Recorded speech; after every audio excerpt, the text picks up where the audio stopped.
اللهم صل على محمد وآل محمد. اعوذ باللہ من الشیطان الرجیم. بسم اللہ الرحمن الرحیم.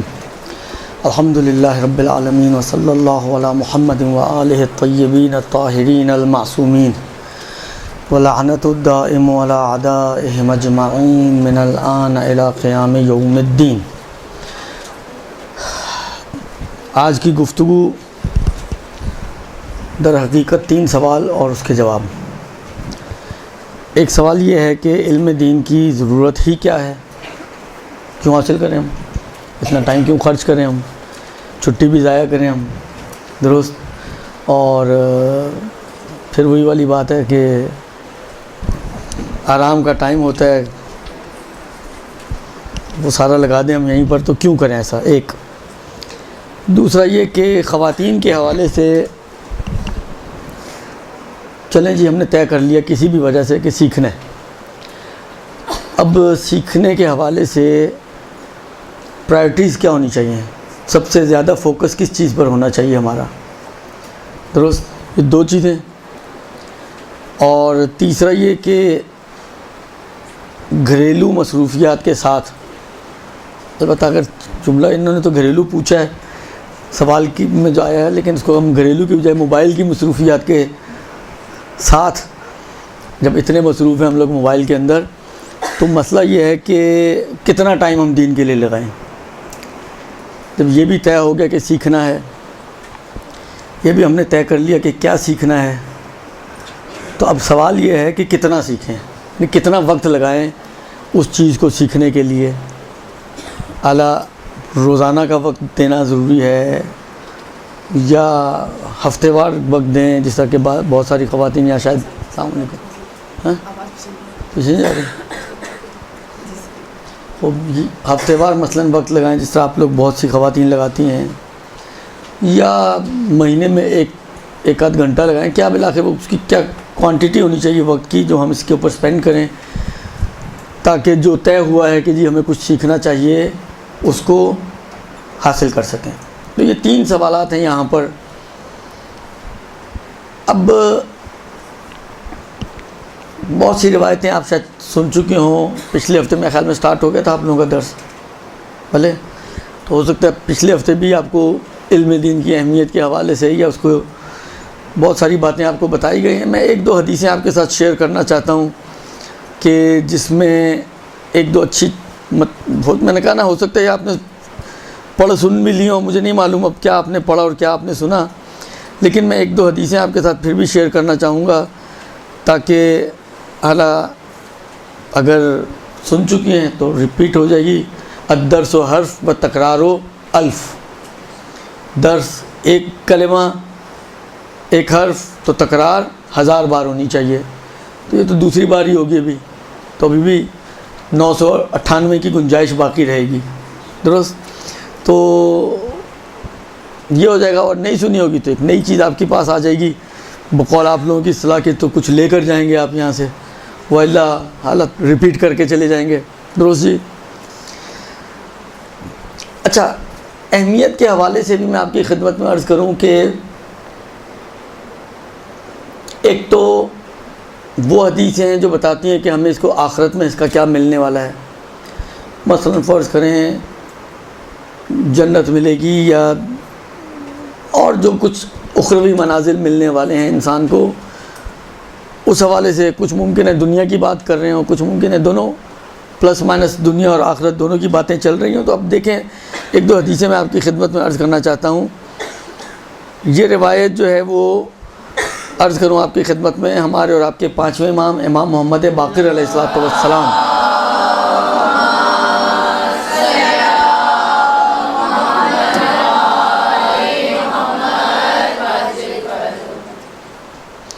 مولا فرماتے ہیں کہ سارعوا فی طلب العلم، سرعت کرو، جلدی کرو علم حاصل کرنے میں، درست.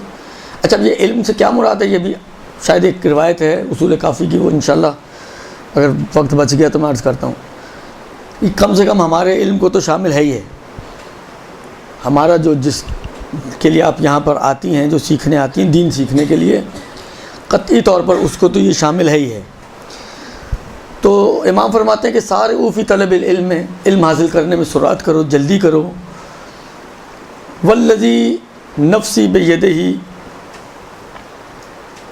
اس ذات کی قسم جس کے قبضے قدرت میں میری جان ہے، لحدیث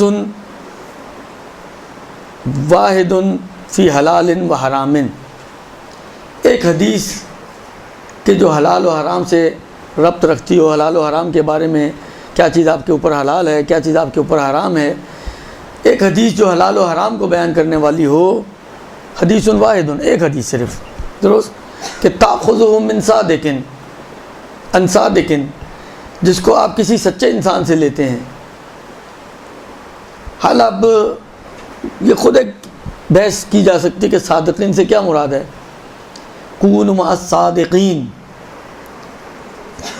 جناب تیجانی صاحب نے بھی ایک کتاب لکھی ہے اس کے اوپر، وہ پڑھیے گا، کچھ اچھے مطلب آپ کو وہاں پہ ملیں گے، اور صحیح معنوں میں آپ کو پتہ چلے گا کہ صادقین سے مراد کیا ہے۔ اگر خلاصہ کریں ہم تو لب لباب مطالب کا یہ بنتا ہے کہ صادقین سے مراد، کیونکہ الصادقین، کونوا مع الصادقین، الصادقین الف لام کے ساتھ لائیں یہاں پر، تو اس سے مراد جو حقیقتاً صادق ہے، اور جو حقیقتاً صادق ہے یہ وہ ہوتا ہے کہ جس کے قول و فعل میں تضاد نہ ہو، قول و فعل ایک جیسا ہو، اور جس کا قول و فعل ایک جیسا ہو، جو کہتا ہو وہ کرتا ہو، جو کرتا ہو وہی کہتا ہو، یہ کون ہے؟ یہ فقط اور فقط اہل بیت اور ائمہ علیہم السلام کی ہستیاں ہیں۔ لہذا کونوا مع الصادقین ای کونوا مع الائمہ، یہ معنی بن جائے گا اس حدیث کا۔ تو یہاں پر ممکن ہے ہم کہیں کہ جو امام باقر فرما رہے ہیں کہ ان صادقین، تو صادق سے مراد امام کی یہی ہو کہ کسی امام معصوم سے اگر کوئی حدیث آپ حلال و حرام کی لیں تو اس کا اثر جو بھی آئے گا، ایک ممکن ہے معنی یہ ہو۔ ممکن ہے ہم یہ کہیں کہ یہاں پر معنی عمومیت رکھتا ہو تھوڑا، کوئی بھی سچا انسان کہ جو سچ بولنے والا ہو، یعنی یہاں پر صرف قول سے مربوط ہے یہ کہ جو صادقین، یعنی صادقین فی حدیثن، جو بات کرنے میں سچا ہو، تو اس سچے انسان سے جو معصوم کے علاوہ کو بھی شامل ہو سکتے ہیں، درست۔ تو امکان ہے کہ یہاں پر اس حدیث میں ایک عمومی معنی مراد ہو اور معصوم اور غیر معصوم سب کو شامل ہو جائیں، پھر کہ اگر آپ کسی سچے انسان سے کوئی حدیث لیں جو حلال و حرام کو بیان کرنے والی ہو، تو فرماتے ہیں، امام باقر فرماتے ہیں کہ یہ حدیث آپ کا حدیث لینا، یعنی یہ گویا آپ لوگوں کے بارے میں بات ہو رہی ہے، ابھی یہ بولنے والے کی بات نہیں ہو رہی ہے، ابھی یہ سننے والے مستمعین، سامعین، ان کی بات ہو رہی ہے کہ اگر ایک سچے انسان سے آپ حدیث کو لیتی ہیں تو خیر من الدنیا وما حملت من ذهب وفضة، یہ دنیا اور جو اس دنیا میں جتنا بھی سونا چاندی اس دنیا کے اوپر موجود ہے اس سب سے بہتر ہے۔ یعنی آپ کا ایک حدیث لینا، اگر آپ ایک حدیث لیتی ہیں تو دنیا اور دنیا میں موجود تمام تر سونا اور چاندی، اچھا ایک حدیث میں یوں ہے، ایک حدیث میں یہ ہے کہ اگر آپ کسی سچے سے کوئی حدیث لیتی ہیں تو یہ سورج نے جن چیزوں کے اوپر اپنی روشنی ڈالی ہو، یہاں تک کہ یہ سورج غروب ہو جائے، یعنی پورا دن جن جن چیزوں پہ سورج چمکا ہو، ان تمام سے بہتر ہے ایک حدیث کا لے لینا۔ یعنی اگر اور میں اس کو کمپیکٹ کر دوں تو دنیا و ما فیہا، دنیا و ما فیہا یعنی کیا؟ دنیا اور دنیا میں جو کچھ ہے۔ اب یہ جو معنی میں کر رہا ہوں، کیونکہ یہاں پہ تو سونے اور چاندی کی بات آئی ہے، کہیں پہ ہی بات آئی ہے کہ جس کے اوپر سورج چمکا، ممکن ہے مثلا فرض کریں اس چھت کے اندر موجود چیزوں پہ تو سورج چمکا ہی نہ ہو، تو چھت کے اندر ہے وہ تو چمکے گا باہر والی چیزوں پہ۔ لیکن یہ جو میں معنی کر رہا ہوں، باقی دوسری اور حدیث کو ایک ایک لے کر آؤں میں، تو میں سب کا ایک سمجھیں ایک مجموعی طور پر مد نظر رکھتے ہوئے اب ایک معنی آپ کی خدمت میں عرض کرنا چاہ رہا ہوں کہ سیکھنا، علم حاصل کرنا، حدیث کو سیکھنا، یہ دنیا و ما فیہا، دنیا اور جو کچھ اس دنیا میں ہے اس سے بہتر ہے۔ اب دنیا میں کیا کیا کچھ ہے جس کو ہم بہتر سمجھتے ہیں؟ یہی مال اس دنیا میں ہے جس کے لیے ہم دن و رات بھاگتے دوڑتے، نہ حلال دیکھتے ہیں، نہ حرام دیکھتے ہیں، نہ دن دیکھتے ہیں، نہ رات دیکھتے ہیں، نہ یہ دیکھتے ہیں کہ ہم اپنے کی جیب کاٹ رہے ہیں، نہ یہ دیکھتے ہیں ہم کسی پرائے کی جیب کاٹ رہے ہیں۔ درست؟ اسی دنیا کے اندر مال کے ساتھ وہ مقامات بھی ہیں کہ جس مقامات کو حاصل کرنے کے لیے بقول ہارون الرشید کے کہ الحکومت و عقیم، حکمرانی، حکومت، تخت و تاج یہ بانجھ ہوتا ہے، یہ رشتے نہیں جانتا پہچانتا، یہ رشتوں کو لہٰذا آپ دیکھیے یہ ماشاءاللہ ایک ایسا سنہری قول تھا کہ جو بنی عباس کے خلفاء نے اور بنی امیہ کے خلفاء نے اسی کے اوپر تقریباً عمل کیا ہے کہ کوئی بھائی کا گردن کاٹ رہا ہے حکومت پہ آنے کے لیے، کوئی چچا کو مار رہا ہے، کوئی باپ کو مار رہا ہے، اس لیے کہ ملک عقیم ہے، یہ رشتے نہیں پہچانتا۔ تو یہ مقامات جو دنیاوی مقامات ہیں یہ بھی اس دنیا میں موجود ہیں، ذهب و فضہ، سونا اور چاندی جس کا تذکرہ خود روایت میں موجود ہے وہ بھی اس میں موجود ہے۔ بعض روایتوں کے مطابق مثلا چاند و ستارے،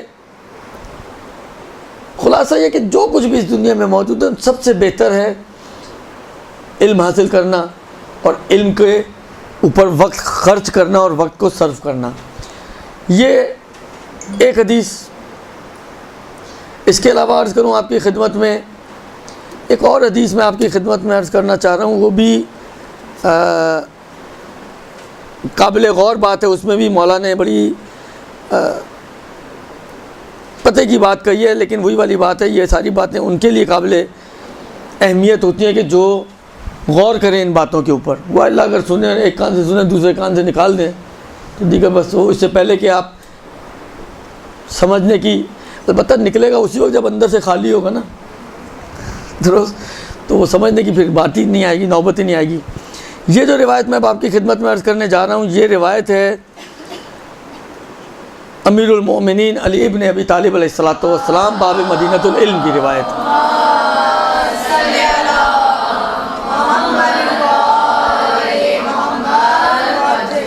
اور آپ غور کیجئے گا اگر اس روایت میں تھوڑی دیر کے لیے نہیں نکلنے سے پہلے اگر تھوڑا کوئی بلاک لگا سکیں، کوئی ٹینکر، کوئی بس لا کے کھڑی کر دیں درمیان میں تو یہ رک جائے آپ کا مسئلہ، تو اب آپ اس پہ ذرا غور کیجئے گا کہ کتنی سچی بات کہی ہے مولا نے،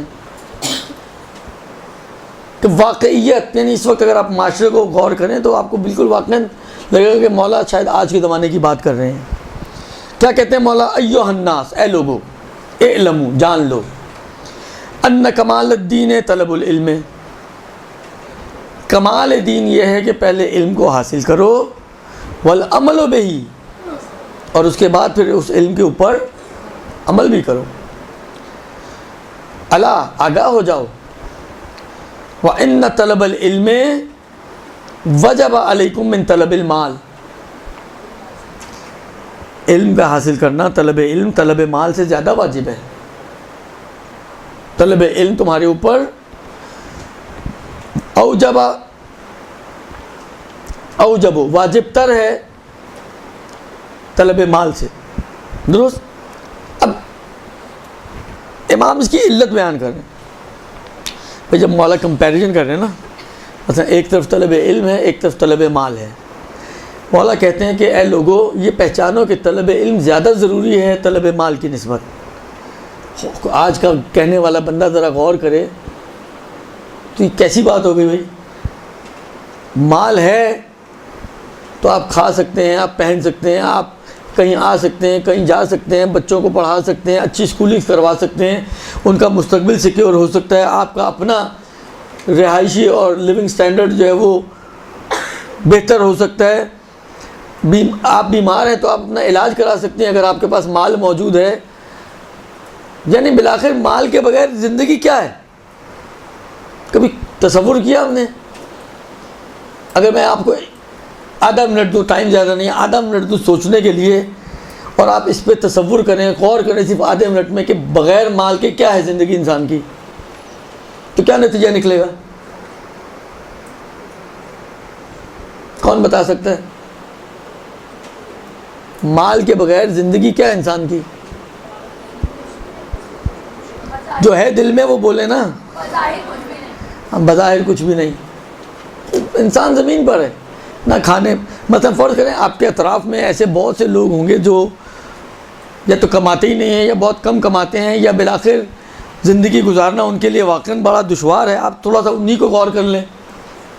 درد دل تو بہت سے دیکھیں، ایک بالآخر ایک معاشرہ ہے اور معاشرے میں اپس اینڈ ڈاؤنز ہوتے ہیں، صحیح ہے نا. کوئی مالدار ہے، کوئی فقیر ہے، کوئی اپر کلاس کا ہے، کوئی لوور کلاس کا ہے، کوئی مڈل کلاس کا ہے. یہ کلاسز ایک بنی ہوئی ہیں. حالات صحیح غلط، اسلام ان کو کتنا مانتا ہے کتنا، یہ سب باتیں بھی چھوڑ دیں. جو ہے ہم اس کی بات کریں، درست. اور یہ ہے معاشرے میں ہمارے، اور یہ بھی ہے معاشرے میں کہ بالآخر جو غریب لوگ ہوتے ہیں جاتے ہیں امیروں کے پاس، عمرا کے پاس بیٹھتے ہیں، ان کے ساتھ درد دل کرتے ہیں. بالآخر جب تک رونے نہیں سنائیں گے تو پیسے کیسے نکلیں گے اس کی جیب سے، درست.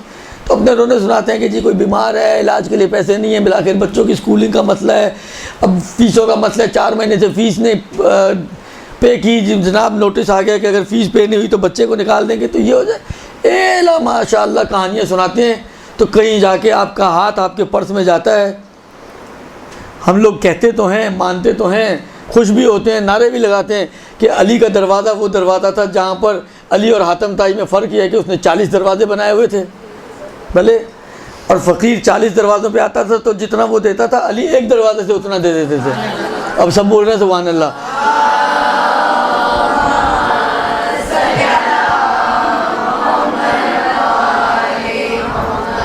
لیکن کرتے ہم حاتم طائی والا کام ہے. سبحان اللہ علی کے عمل پر کرتے ہیں، عملی طور پہ حاتم طائی والا کام کرتے ہیں. جب تک 40 دفعہ چکر نہیں لگائے گا اس وقت کچھ جیب سے نکلے گا نہیں. تو کہنے کا مقصد یہ ہے کہ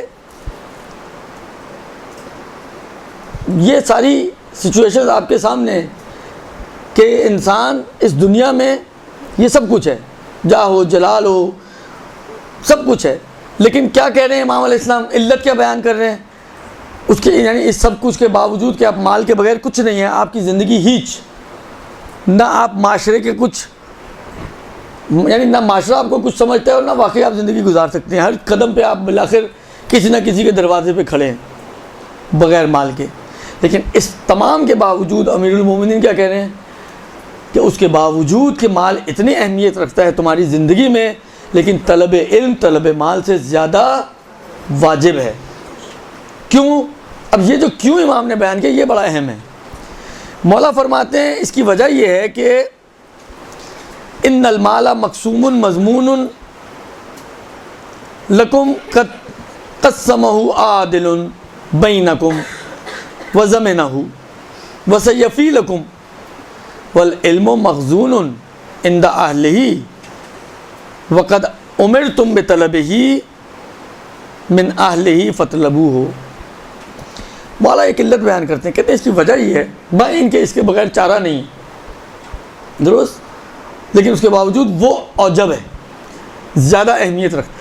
کیوں؟ کہتے ہیں اس لیے کہ دیکھو رزق تقسیم کیا جا چکا ہے، تقسیم کرنے والا ایک عادل ہستی ہے، جس عادل ہستی نے تقسیم کیا ہے اور تقسیم کرنے کے بعد اس کی ضمانت لی ہے، درست. یعنی کائنہ پروردگار عالم نے ہر انسان کے لیے رزق کو بانٹ دیا ہے اور ضمانت لی اس بات کی کہ یہ جو تمہارا حصہ ہے یہ تم تک پہنچے گا. جبکہ مال کو پروردگار عالم نے بانٹا نہیں ہے، اس کو خزانے کے طور پر اہل علم کے پاس رکھ دیا ہے. اب خزانہ کھودنا تمہارا کام ہے، وہ تمہاری ایفرٹس کا محتاج ہے. رزق جو تقسیم شدہ ہے، جس کی ضمانت لی جا چکی ہے، وہ تمہاری اتنی ایفرٹس کا محتاج نہیں ہے، درست. تو اب جس کے اندر تمہاری اپنی ایفرٹس دخالت رکھتی ہیں وہ طلب کرنا تمہارے لیے اہمیت رکھتا ہے، یا جو تمہارے لیے تقسیم کیا جا چکا ہے، جس کی ضمانت دی جا چکی ہے وہ اہم رہے. وہ تو ملنا ہی ملنا ہے تمہیں، یہ لوگے تو ملے گا، نہیں لوگے تو نہیں ملے گا. تو یہ اہم زیادہ ہو گیا نا تمہارے لیے. لہذا اس وجہ سے طلب علم زیادہ اہم ہے طلب مال سے.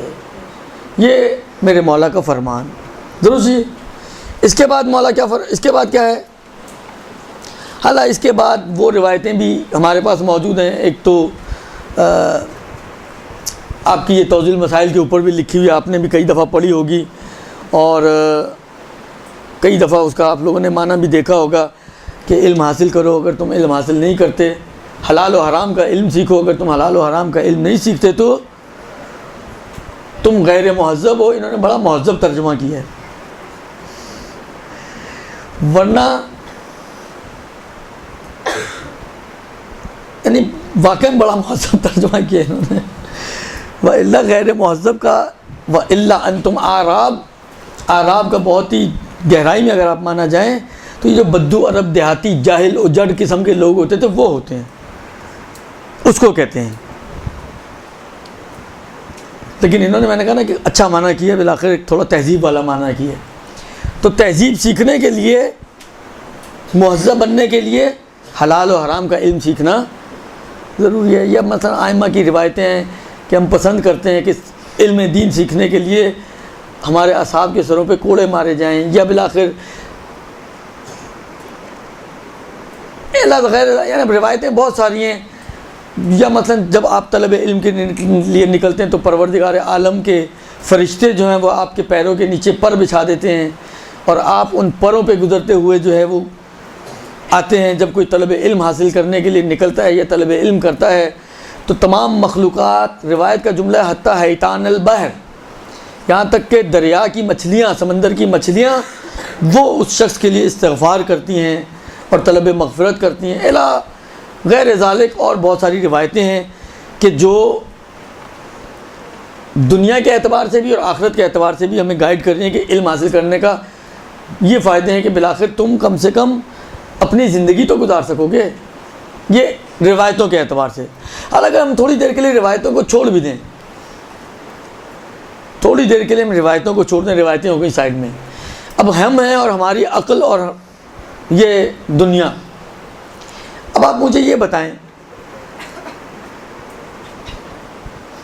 ہم اپنی عقل کی طرف اگر ہم رجوع کریں تو آپ کو کیا لگتا ہے کہ پروردگار عالم نے ہمیں جب اس دنیا میں خلق کیا تو خدا کچھ چاہتا ہوگا ہمارے سے، کوئی مقصود ہوگا خدا کا، کچھ مطلوب ہوگا خدا کا، یا بغیر کسی چاہت کے بس ایسے ہی؟ جس طرح مثلا بعض اوقات کیا ہوتا ہے، اب یہ ایسے ہی کو سمجھانے کے لیے عرض کر رہا ہوں، جس طرح مثلا آپ لوگ بیٹھے ہیں نا، بعض بچیوں کی آپ کلاس کے بعد اگر ان کا رجسٹر دیکھیں تو پتہ نہیں کبھی کوئی ڈرائنگ بنائی ہوئی ہوتی ہے، کبھی اپنے سائن کر کر کے 4 صفحے کالے کیے ہوئے ہوتے ہیں۔ بالآخر اب ان سے ایک مقصد پوچھیں گے تو کوئی مقصد نہیں ہوتا ان کاموں کا، ان کا جسٹ فار ٹائم پاس۔ اب نہیں مزہ آ رہا سننے میں تو بل ٹائم بیٹھنا تو ہے نا، اب 2 گھنٹے تو گزارنی ہے، 1.5 گھنٹہ تو گزارنی ہے، تو وہ اس قسم کی ڈرائنگز اور اس قسم کی کبھی ٹیچر کی شکلیں بنا رہی ہوتی ہیں، یہ بھی ہوتا ہے، اسکیچنگ ہو رہی ہوتی ہے۔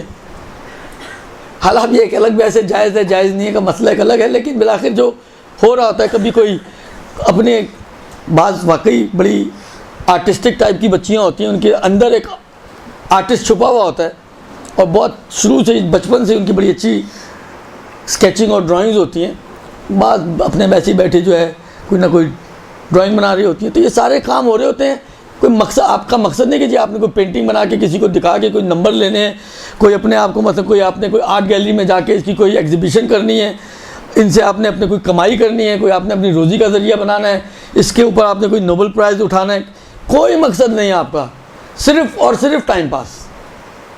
بوریت ہو رہی تھی تقریر میں تو ٹائم پاس کرنا شروع کر دیا، درست؟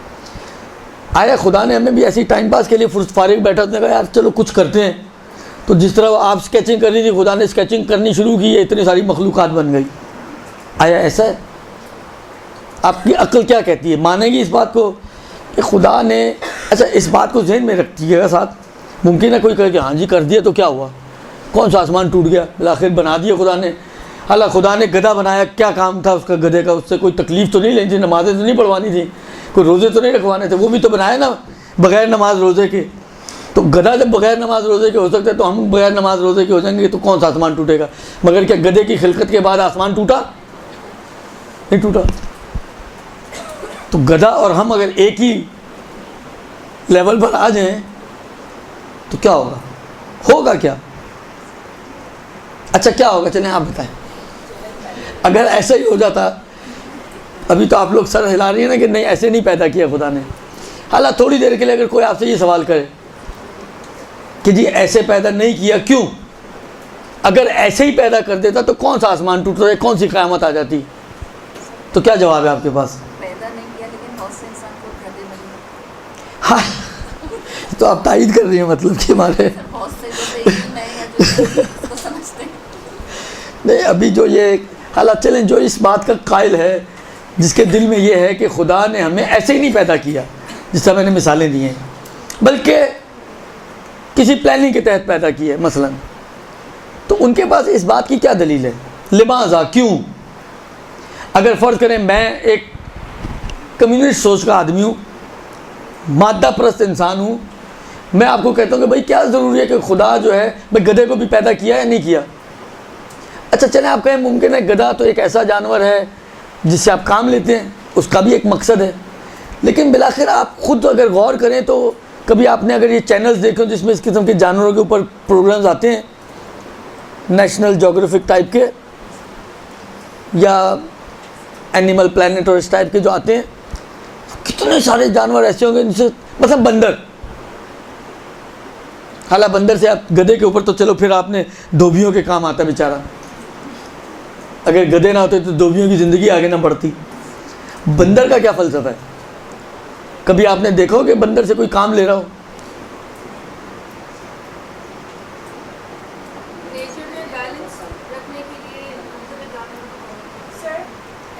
حالانکہ بالآخر نہ نماز نہ روزہ نہ کوئی تکلیف نہ کچھ, نہ ویسی عقل دی جیسی آپ کو دی, بالآخر مقصد کیا تھا اس کا؟ دیا کیوں؟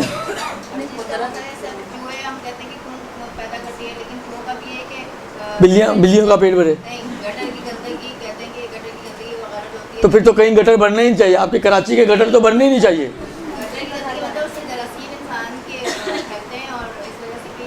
اتنے ڈاکٹر تو جا کے آپ لگتا ہے کافی عرصے ڈاکٹر کی نہیں گئی ہیں. حالا اب دیکھیں یہ وہ سائنٹیفک اس کے فلاسفیز ہیں جو ہم لوگوں نے کچھ بنائی ہیں, کچھ نکالی ہیں, ممکن ہے ہوں بھی, لیکن آپ عوامی, ابھی عوامی بات ہو رہی نا. ابھی آپ کی جو عقل ہے کوئی افلاطونی عقل تو نہیں ہے. آپ عوامی عقل کے اعتبار سے غور کریں اور مجھے جواب دیں اس کا.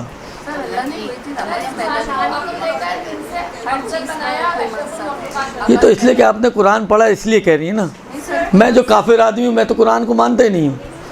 قرآن کے علاوہ ثابت کریں کہ اللہ بس پیدا نہیں کرتا, میں کہوں گا بندر, بقول ان کے چوہا, چھپکلی, کاکروچ. کیا مقصد ہے اس کا؟ کاکروچ کا کیا مقصد ہے؟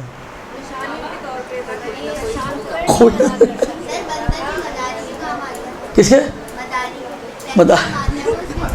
حالت چلے کوئی اور لے لیں جانور. اگر بندر کا بھی آپ نے کوئی نہ کوئی فلسفہ نکال لیا تو گینڈے کا نکالیں چلیں. حالانکہ ہاتھی بھی آپ کہیں کمانے کا ذریعہ, گینڈا کیا ہے؟ میں عرض کروں آپ کی خدمت میں, یہ ساری باتیں پلٹتی ہیں اصل میں حکمت الہی کی طرف. جو آپ بات کر رہی ہیں نا اس کی وجہ یہ ہے کہ علم کلام میں, عقائد کے علم میں ہم پہلے اس بات کو طے کرتے ہیں کہ پروردگار عالم حکیم ہے, اور حکیم اسی ہستی کو کہتے ہیں کہ جس کا فعل حکمت سے خالی نہ ہو. اس لیے جب ہم حکیم مانتے ہیں تب یہ باتیں پھر آگے بڑھتی ہیں.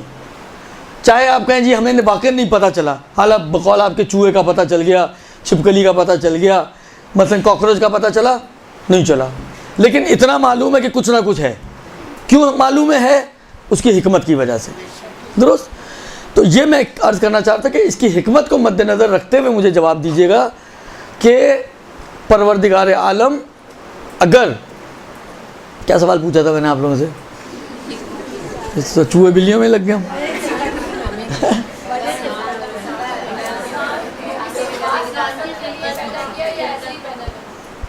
انسان کے, ہاں ہمیں کیوں پیدا کیا, ہمیں کیوں پیدا کیا. اب یہ آپ کہیں کہ جی کوئی نہ کوئی حکمت تو ہوگی, اس حکمت حکیم ہونے کی وجہ سے تو ہے, ہوگی تو صحیح. لہذا چلیں ہم اتنے پہ ابھی اکتفا کرتے ہیں کیونکہ عقائد کی تو کلاس نہیں ہو رہی ہے. درست. چلیں جی حکمت کے تحت پیدا کیا. درست. اب وہ حکمت کیا ہے؟ خود قرآن نے کہا وما خلقت الجن, اور یعبدون کا ترجمہ بعض مفسرین نے یوں کیا ہے, یعبدون ای یعرفون, معرفت، کیونکہ عبادت بغیر معرفت کی نہیں ہوتی ہے، درست؟ تو بس اس کا مطلب ہے کہ ہماری عقل بھی ہمیں کہہ رہی ہے نا کچھ، کہ پروردگار عالم نے اگر ہمیں خلق کیا ہے تو ہمیں ہماری کچھ ذمہ داری ہے کہ ہم کچھ معلومات کریں۔ معرفت کوئی علم ہے دیگر، علم الہی، علم نبی، علم امامت، علم قیامت، یہ اصول دین بن جائے گا، اور علم ذمہ داری یہ فروع دین بن جائے گا۔ تو معرفت حاصل کرنا، عقل بھی ہماری کہتی ہے کہ آپ کو کچھ نہ کچھ سیکھنا ہے، قرآن بھی کہتا ہے، عقل بھی کہتی ہے، اس لیے کہ بغیر کسی چیز کے آپ کو خلق نہیں کیا گیا، کچھ پلاننگ کے تحت خلق کیا گیا۔ خدا کچھ چاہتا ہے آپ سے، یہاں سے بات آئی تھی، خدا کچھ چاہتا ہے آپ سے، تو اب یہ خدا کی چاہت تو معلوم کرنی ہے نا۔ اب دو طریقے ہمارے پاس چاہت معلوم کرنے کے، یا تو ہم خود اتنے قابل آدمی ہوں کہ ہم معلوم کر سکیں، یا خود قابل نہیں ہے تو کسی قابل کے پیچھے جائیں، جس کو ہم تقلید کہتے ہیں، درست؟ تو خلاصہ کلام یہ کہ علم کا حصول یہ خود عقل کہتی ہے کہ علم حاصل کرنا ضروری ہے، تاکہ آپ جس مقصد کے تحت اس دنیا میں بنائے گئے ہو اس مقصد کی ادائیگی پاسبل ہو جائے آپ کے لیے، اس مقصد تک پہنچنا پاسبل ہو جائے آپ کے لیے، درست؟ بس آیات اور روایات اور پلس عقل، ان دونوں کی روشنی میں یہ تو ہمارے لیے طے ہو گیا کہ علم حاصل کرنا ضروری ہے، ہمارے لیے اوجب ہے، زیادہ ضروری ہے، ہر چیز سے زیادہ ضروری ہے، درست؟ پھر اس کا اجر و ثواب بھی ہے، ایفرٹس کریں گے اجر و ثواب ملے گا، وہ بھی چھوڑ دیں اس کو۔ یہ پہلا سوال ہو گیا آپ کا۔ تو کیوں حاصل کریں؟ تاکہ ہم اپنی ذمہ داری کو ادا کر سکیں، خدا کی نسبت اور خدا کے دین کی نسبت، دین کو سیکھ کر دین کے مطابق، جو آیا نا امیر المومنین کے کلام میں کہ علم کو حاصل کرو اور اس کے مطابق عمل کرو، تو عمل اس وقت تک نہیں ہو سکتا جب تک کہ علم نہ ہو، درست؟ عمل متفرع ہے علم کے اوپر، علم پہلا مرحلہ ہے، اس کے بعد عمل کی بات آتی ہے، درست؟ بس اس لیے ہماری ذمہ داری لگائی گئی ہے، عقل بھی ذمہ دار ٹھہراتی ہے اور آیات و روایات بھی ذمہ دار ٹھہراتی ہیں کہ آپ جو ہے علم حاصل کریں۔ یہ تو ہو گیا آپ کا پہلا سوال۔ دوسرا سوال یہ تھا کہ اب جب کہ طے ہو گیا کہ سیکھنا ضروری ہے تو کیا سیکھیں؟ بالآخر جو ہمارے معاشرے کے حساب سے بھی خواتین کے لیے مشکل تر ہے مردوں کی نسبت تحصیل علم، مصروفیات کی وجہ سے، اپنے گھریلو سیٹ اپس کی وجہ سے، مثلا مرد جاب سے آنے کے بعد بہت سے لوگوں کا یہ وتیرہ ہوتا ہے، آئے تھوڑی دیر فریش ہوئے، چینج وغیرہ ہوئے، اس کے بعد جو نکلے تو پھر رات کو 2 بجے گھر آ رہے ہیں، دوستوں میں، اپنی سوشل ایکٹیویٹیز میں، مختلف چیزوں میں انوالو ہو جاتے ہیں، درست؟ بہت سے لوگ آپ کو ایسے ملیں گے۔ لیکن عورت مگر اتنی آزاد ہے، حالانکہ اگر آپ نے کھانا پکا بھی لیا تب بھی آپ اتنی آزاد نہیں، آپ کہیں چلیں کھانا تو پک گیا، آپ ٹرپ پہ نکل جائیں، درست؟ کہ گھر والے خود ہی کھا لیں گے۔ ماشاءاللہ گھر والے ہمارے اتنے نکمے ہیں کہ وہ کھانا پکنے کے بعد، یہ تو ان کا بڑا احسان ہے، ویسے ایک احسان ہے گھر والوں کا کہ وہ یہ تقاضا نہیں کرتے کہ لقمے توڑ کے ہمارے منہ میں ڈالو، ورنہ اگر کبھی ان کا ذہن اس طرف بھی چلا جائے تو اس سے بھی گریز نہ کریں۔ تو یہ مسئلے ہیں ہمارے گھریلو سیٹ اپس کے کہ صرف کھانا پکا دینا کافی نہیں ہے، کھانا کھلانا بھی ذمہ داری ہے، لگانا بھی ذمہ داری ہے، اٹھانا بھی ذمہ داری ہے، اور کہیں اچھی چیز پکا لی تو پھر رات کے لیے دوبارہ سے پکانا بھی ذمہ داری ہے۔ اب یہ آپ کا قصور ہے کہ آپ اچھی چیز کیوں پکائیں، البتہ یہ نہیں کہہ رہا ہوں میں کہ کھانے اپنے خراب کر لیں کل کو مرد حضرات جو ہیں وہ میرے گلے پڑ جائیں گے کہ اچھی خاصی پکاتی تھی، جب سے القائم ہوئی ہے کھانا ہی خراب ہو گیا اس کا، تو یہ کام نہ کیجیے گا، آپ کی وجہ سے ادارہ بھی بدنام ہو۔ یہ ایک مذاق کی بات تھی بہرحال، تو مذاق کو مذاق ہی رکھیے گا، اس کو سیریس مت لیجیے گا۔ عرض خدمت یہ ہے کہ لہذا عورت اتنی آزاد نہیں، تو اب اس کو بالآخر اپنے مصروفیات کے اندر ہی ٹائم نکالنا ہے اور اسی میں کچھ سیکھنا ہے، تو اب اس کے پاس کوئی وسعت تو نہیں ہے کہ جی جو ملتا ہے آتا رہے، تو کس طریقے سے وہ پرائرٹیز کو سیٹ کرے۔ مثلا پہلے کیا سیکھے، مثلا میرے پاس 1 گھنٹہ، میں 1 گھنٹہ سیکھنا چاہتا ہوں تو کیا سیکھوں؟ پہلے علوم تو مختلف ہے نا بھائی نہج البلاغہ مگر علم نہیں ہے، تفسیر قرآن مگر علم نہیں ہے، عقائد مگر علم نہیں ہے، تاریخ مگر علم نہیں ہے۔ البتہ بعض روایتوں کے مطابق ان میں سے بہت سی چیزیں علم نہیں ہیں، لیکن ابھی ہم عوامی بات کر رہے ہیں نا، عوام کے اندر گفتگو ہو رہی ہے۔ تو تاریخ مگر علم نہیں ہے۔ اس کے علاوہ آپ دنیاوی تعلیمات میں آ جائیں، کوئی سائنس ہے، جغرافیہ ہے، کیمسٹری ہے، فزکس ہے، پتہ نہیں کیا الا بلا ہے، تو یاد بھی نہیں کچھ، درست؟ اتنا کچھ بعنوان علم ہمارے معاشرے میں موجود ہے۔ اب مجھے 1 گھنٹہ سپینڈ کرنا ہے فرض کریں ڈیلی، تو میں کس طریقے سے، یعنی فوکس سب سے پہلے میرا کس چیز پر ہونا چاہیے ایز اے خاتون،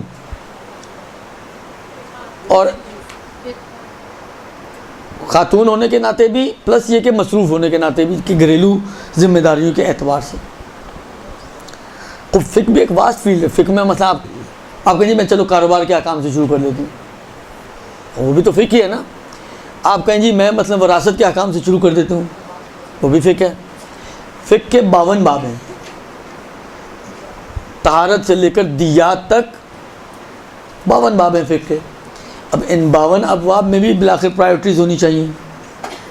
تو کیا ہے جو ہماری روزانہ پیش آنے والے مسائل، اخلاقیات، اخلاقیات تو فقہ نہیں ہے، سیکھنے تو ہے بالآخر، ایک یہ بھی ہے ایک نظریہ بالآخر جی۔ اور آراء کی ہیں فقہات کی جی، عقائد کا ہے۔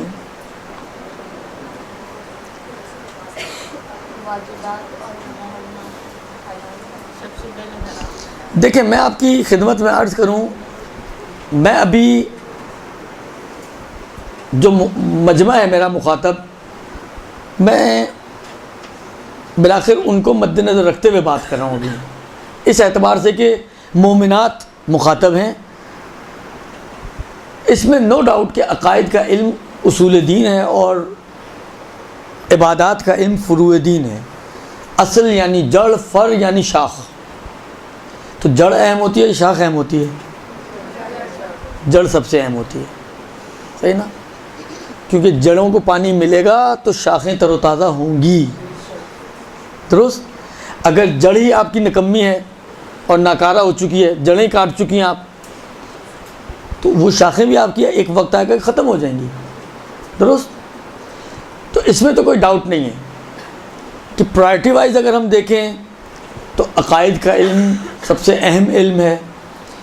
توحید پروردگار عالم، صفات پروردگار عالم، اس کے بعد نبوت انبیاء، بالاخص خاتم النبیین،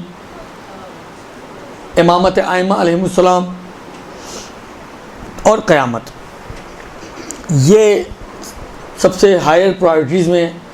لیکن بالآخر میں نے جو جملہ کہا تھا کہ میں مومنات کو مد نظر رکھتے ہوئے بات کر رہا ہوں، بھی کسی کافر سے، کسی غیر مومنہ سے میری بات نہیں ہے، درست؟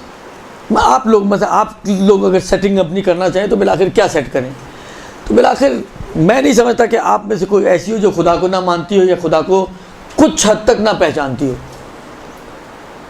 ممکن ہے کہ بہت ڈیپتھ میں آپ جائیں تو نہیں ہو معلومات اتنی زیادہ، لیکن بالآخر خدا ہے، خدا عادل ہے، خدا زندہ ہے، خدا عالم ہے، جو صفات ثبوتی آپ بچپن سے پڑھتی آئی ہیں، اتنی تو معلومات ہے ہی نا، اور اتنا فیتھ تو خدا کے بارے میں ہے ہی نا، درست؟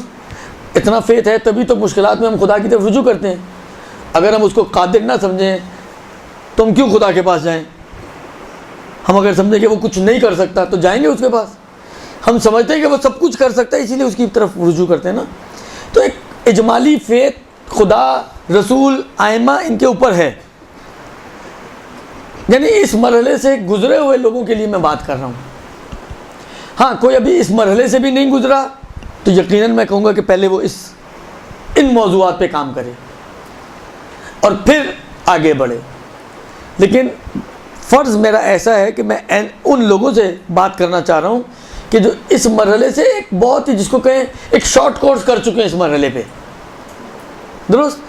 کہ خدا کو پہچانتے ہیں، قیامت کا فیتھ ہے، قیامت کے بارے میں جانتے ہیں، سنا ہوا ہے کہ جنت ہے، جہنم ہے، قبر ہے، برزخ ہے، منکر و نکیر ہیں، سوال ہیں، جواب ہیں، محشر ہے، ادھر کا حساب کتاب، یہ سب چیزیں معلوم ہیں ہمیں، درست؟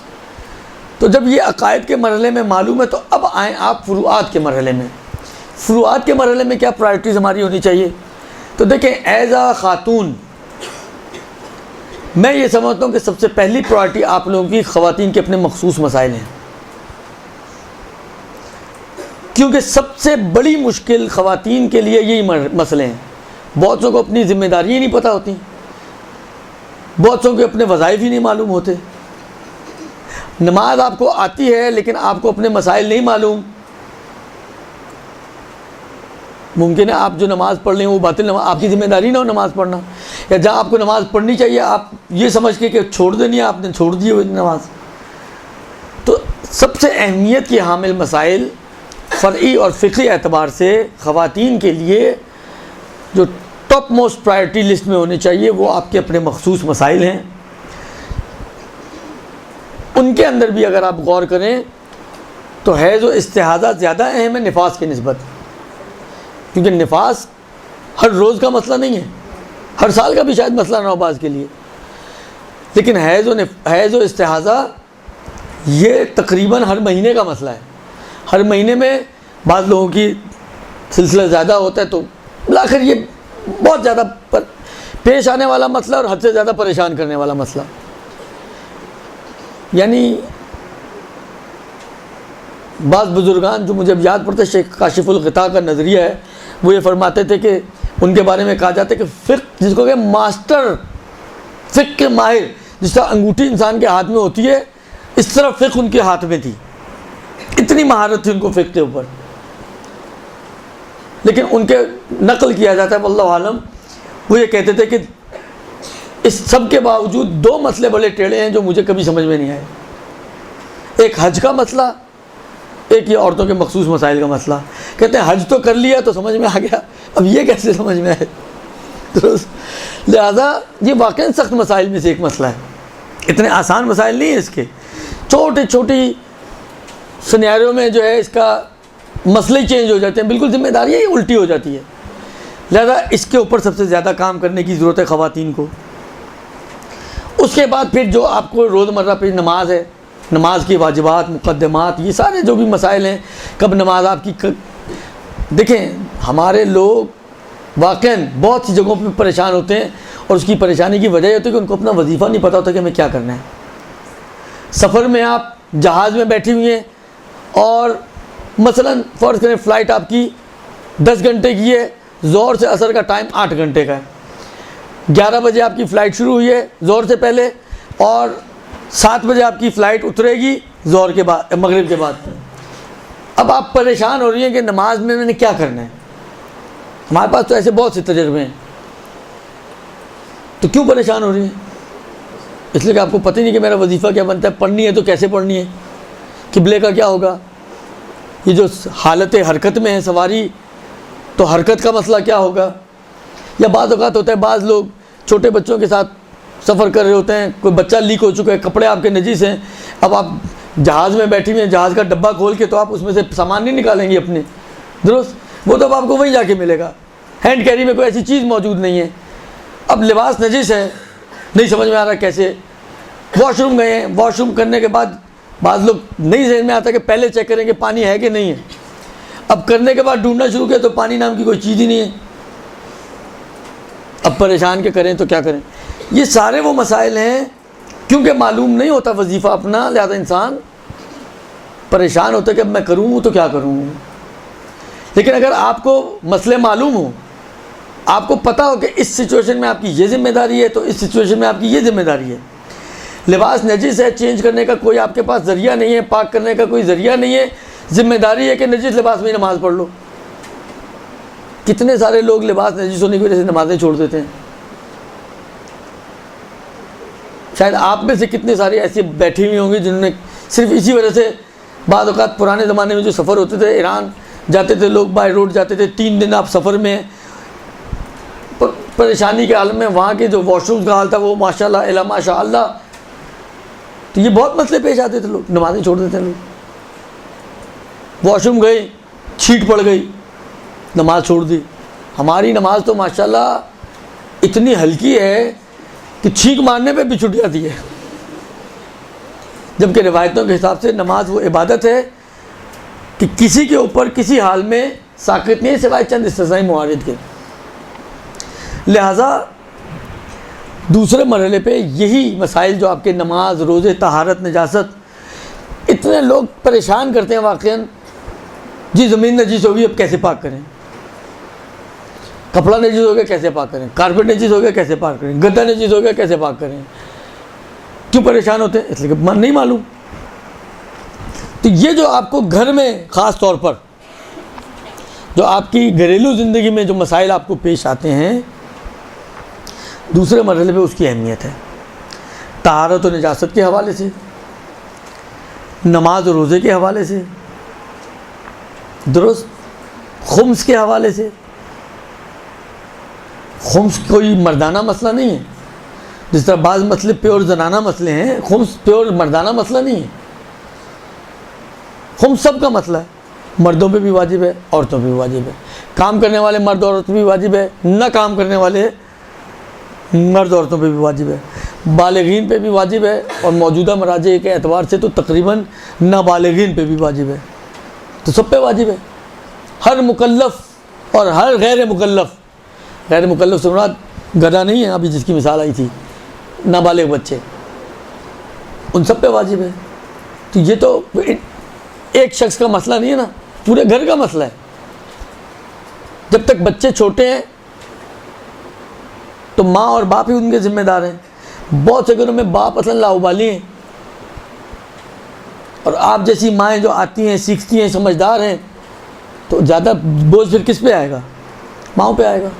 لہٰذا دوسرے مرحلے میں وہ والے مسائل کے جو آپ کی گھر کی جو چار دیواری ہے اس کے اندر پیش آتے ہیں، ان کی اہمیت دوسرے مرحلے پر زیادہ ہے۔ اور پھر آپ ہماری سب سے بڑی پتہ ہے مشکل کیا ہے؟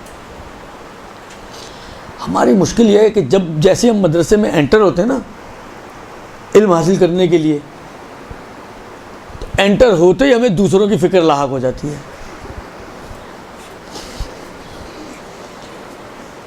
اپنے آپ کو بھول جاتے ہیں، دوسروں کے لیے پریشان ہوتے ہیں، دوسروں کے لیے دل جلاتے ہیں۔ حالانکہ بری بات نہیں ہے، لیکن اپنے کو بھلا کر دوسروں کی فکر کرنا یہ بری بات ہے۔ قرآن نے بھی اچھا نہیں سمجھا اس کو، کہ جو اپنے کو بھلا بیٹھے اور دوسروں کی فکر میں لگے رہیں۔ عقل اور روایات اور آیات ان کے حساب سے ترتیب یہ ہے، پہلے سیکھیں، پھر پہلے خود عمل کریں، پھر دوسروں کی فکر کریں۔ ہم یہ خود تو بیچ میں سے نکال ہی دیتے ہیں، ہم ہیں، ہمارا علم ہے، اور دوسرے بیچ میں ہم ہیں ہی نہیں، تو بیچ میں ہمیں اپنے آپ کو بھی ڈالیں ہم لوگ۔ پھر تیسرے مرحلے پر ہم جائیں، دوسروں کی فکر کریں کہ جو علم آپ نے سیکھا ہے، زکوٰۃ العلم، زکوٰۃ العلم تو بہت مشہور روایت ہے۔ آپ لوگوں جیسے آپ لوگ بالکل فریش گروپ ہو گیا، بہت سارے چہرے تو بہت ہی باسی ہیں، کچھ اگر فریش ہوں گے تو فریش کے مقابلے میں تو باسی آئے گا نا، تو اس لیے میں نے باسی کہا، یعنی پرانے چہرے ہیں۔ تو زکوٰۃ العلم، ہاں اردو میں ہی بولتے ہیں آپ، ہاں نشر انتشار، پھیلانا، زکوٰۃ العلم نشرہ، علم کی زکوٰۃ اس کو پھیلانا ہے، اسے دوسروں تک پہنچانا ہے، درست۔ لیکن علم کی زکوٰۃ دینے سے پہلے مال جمع کرنا تو ہماری ذمہ داری ہے، تو پہلے اپنی بات کریں پھر دوسروں کی بات کریں۔ تو یہ آپ کے دوسرے سوال کا جواب کہ آپ کی پرائرٹی کے اعتبار سے اگر کسی کا کہ عقائد ہیں ہی نہیں تو وہ عقائد پہ پہلے کام کرے، اس کے بعد فروع دین پہ جائے، اور فروع دین میں بھی سب سے پہلے اپنے خاص مسائل، اور اس کے بعد پھر نماز، روزہ، وضو۔ یعنی مجھے واقعاً میں تعجب خیز بات آپ کو بتانے جا رہا ہوں، آپ کو پتہ نہیں ہو یا نہیں ہو، لیکن مجھے بڑا تعجب ہوتا ہے اس بات کے اوپر۔ سولر بازار کا علاقہ، اب میں آپ کے علاقے کی بد تعریفی نہیں کرنا چاہ رہا، لیکن کچھ چیزیں ہوتی ہیں جو فیکٹس ہوتی ہیں، درست۔ سولر بازار کا علاقہ ان علاقوں میں سے ہے کہ جس کے اوپر فقہ کے اوپر بہت زیادہ کام ہوا ہے۔ قبلہ مولانا صادق حسن صاحب، خدا ان کو صحت و تندرستی عطا کرے اور ان کی حفاظت فرمائے اور ان کی مزید توفیقات میں اضافہ کرے. ویسے ہی بڑے توفیق والے آدمی ہیں ماشاءاللہ سے. ان کا سمجھیں رہتے وہ رضویہ میں تھے. یہ میں بتا رہا ہوں آپ کو بات تقریباً آج سے کوئی 30 سال پرانی بات. اس سے میری ابھی ایج کا آپ اندازہ نہ لگائیے گا. رہتے رضویہ میں تھے لیکن ان کا ہوم گراؤنڈ اگر آپ کہیں تو سولردار اور کھارادر تھا کہ جو زیادہ تر کھوجا نشین علاقہ تھا. اور بالآخر جو حق ہے میں نے کہا نا کہ فیکٹس جو ہیں ان کو کوئی مانے یا نہ مانے وہ تو چینج نہیں ہوتے نا. جتنا چینج اس کمیونٹی میں صادق صاحب کی وجہ سے ہے, یعنی جس طرح ایران کے اندر ایک انقلاب ہے نا, یوں سمجھیں ایک انقلاب بہت ہی چھوٹے پیمانے پر پاکستان میں بلکہ کراچی میں اس کمیونٹی میں آیا ہے. اتنا انہوں نے کام کیا ہے, نو ڈاؤٹ بڑی خدمت کی ہے انہوں نے. یہ علاقے ان کے, میں کہتا ہوں ہوم, یہ میری اپنی تعبیر ہے, ان کے ہوم گراؤنڈ تھے. جس طرح انسان کے لیے جہاں پہ کھیلنا سب سے آسان ہوتا ہے نا, کیونکہ آڈینس آپ کی اپنی ہے, پچ آپ کی اپنی ہے, اس کی آشنائی آپ کو اچھی طرح سے, سب کچھ آپ جانتے پہچانتے ہیں, تو کھیلنا آسان ہو جاتا ہے انسان کے لیے. تو ان کا ہوم گراؤنڈ تھا.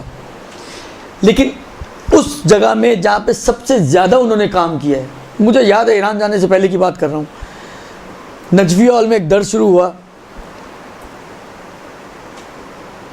اس وقت بھی ٹھیک ٹھاک کام ہو چکا, انقلاب تقریباً آ چکا تھا, مگر اس کے باوجود انہوں نے سٹارٹ, آپ کے خیال میں کہاں سے سٹارٹ کیا ہوگا؟ اتنے جس معاشرے میں اتنا فقہ پہ کام ہو چکا ہو, اب آپ کو ایک نیا درس سٹارٹ کرنا تو کہاں سے سٹارٹ ہونا چاہیے؟ انہوں نے سٹارٹ کیا تو پہلے مسئلے سے تقلید کی. کہتے ہیں ابھی بھی اس کی ضرورت ہے, ابھی بھی لوگوں کی سمجھ میں نہیں آیا ہے اتنے کام کے بعد. یہی حال وضو کا ہے. میں نے جس جگہ پہ بھی, جہاں پہ بھی پڑھے لکھے, یعنی پڑھے لکھے سماج جو فقہ جانتے ہیں, ان کے درمیان بھی اگر وضو کو میں نے بیان کیا ہے نا, تو اتنے سوال کھڑے ہوئے وضو کے بارے میں, اتنے سوال کھڑے ہوئے کہ میں سوچنے پہ مجبور ہوتا تھا کہ یہ پڑھے لکھے لوگوں کا یہ حال ہے, تو جن معاشروں میں یا جن علاقوں میں یہ باتیں ہوتی نہیں ہیں, ادھر کیا حال ہوتا ہوگا وضو کا. لہذا وضو کیونکہ یہ ٹھیک تو نماز ٹھیک ہوگی, اس میں گڑبڑ ہے تو نماز میں بھی گڑبڑ ہے آپ کی. لہذا وضو, غسل, تیمم, یہ جو طہارت کا چیپٹر ہے ہمارا, اس کے بعد پھر نماز, روزہ, خمس وغیرہ, یہ وہ مسائل ہیں. پھر بہت سے, اب تو زمانہ یہ آ چکا ہے کہ ایک تو نعرے بھی موجود ہیں, پھر ضروریات بھی ایسی ہو چکی ہیں کہ خواتین اب مردوں کے ساتھ مل کر کام کر رہی ہیں. ایک زمانہ تھا کم تھا, اب ٹھیک ٹھاک ریشو ہو چکا ہے.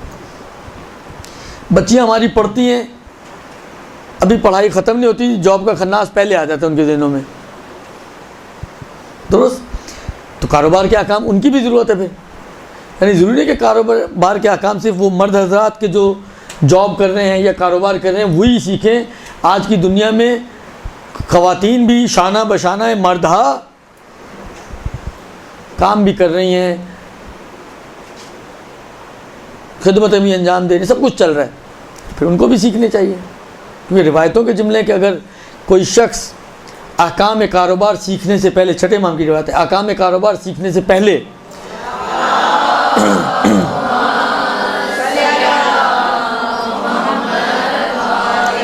کاروبار کرے گا, یہ توضیح میں دی ہوئی روایت, بالکل ابتدا کاروبار کے احکام کھولیں گے نا, اس کے شروع میں یہ روایت دی ہوئی ہے, تو وہ غیر شعوری طور پر نہ جانتے ہوئے اپنے آپ کو ہلاکت میں ڈال دے گا. میں اگر ابھی مثال دینے بیٹھوں نا, شاید آپ میں سے شاید آدھے لوگ اس چیز میں مبتلا ہوں گے کہ وہ جو حرام بھی ہوتا ہے. میں ابھی مثال نہیں دینا چاہ رہا, پریشان نہیں کرنا چاہ رہا آپ لوگوں کو, درست. آدھے لوگ شاید مبتلا ہوں اس مسئلے میں.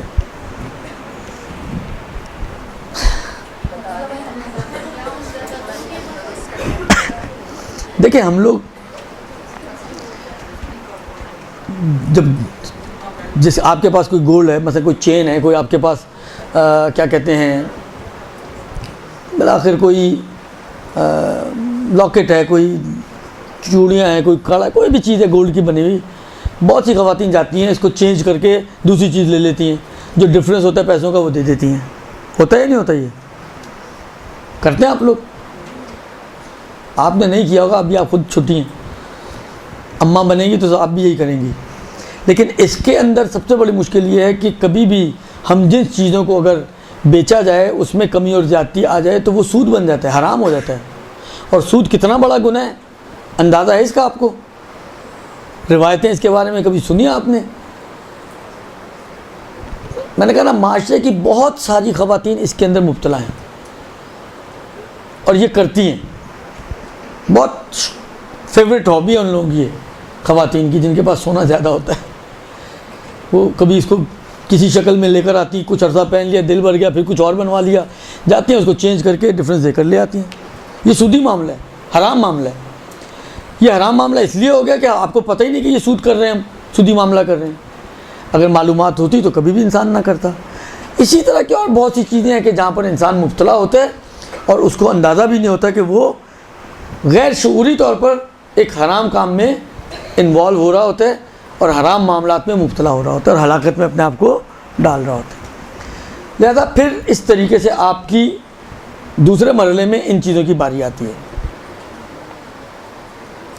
تیسرا اور آخری سوال کہ گھریلو مصروفیات کے ساتھ کتنا ٹائم ہم نکالیں اپنے دین کو سیکھنے کے لیے. اچھا، سب سے پہلے تو میں ایک روایت آپ کی خدمت میں عرض کرنا چاہوں گا جو اب جہاں تک مجھے یاد آ رہا ہے کہ چھٹے امام کی روایت ہے، درست؟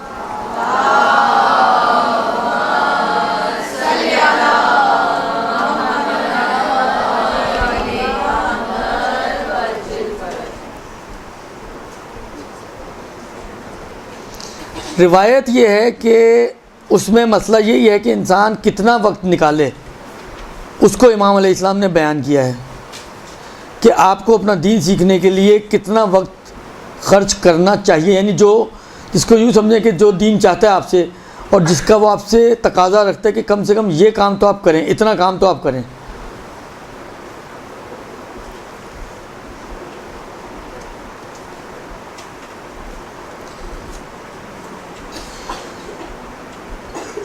چلیں وہ روایت مجھے ایگزیکٹلی نہیں، میری بات میں چاہ رہا تھا کہ متن آپ کے سامنے پڑھتا. روایت کا جملہ یہ ہے، امام کہتے ہیں اف لرجل، اف یعنی سمجھیں حیف، یا آپ کہیں کہ افسوس کا مقام ہے اس شخص کے لیے کہ المسلم ہے، جو مسلمان ہے.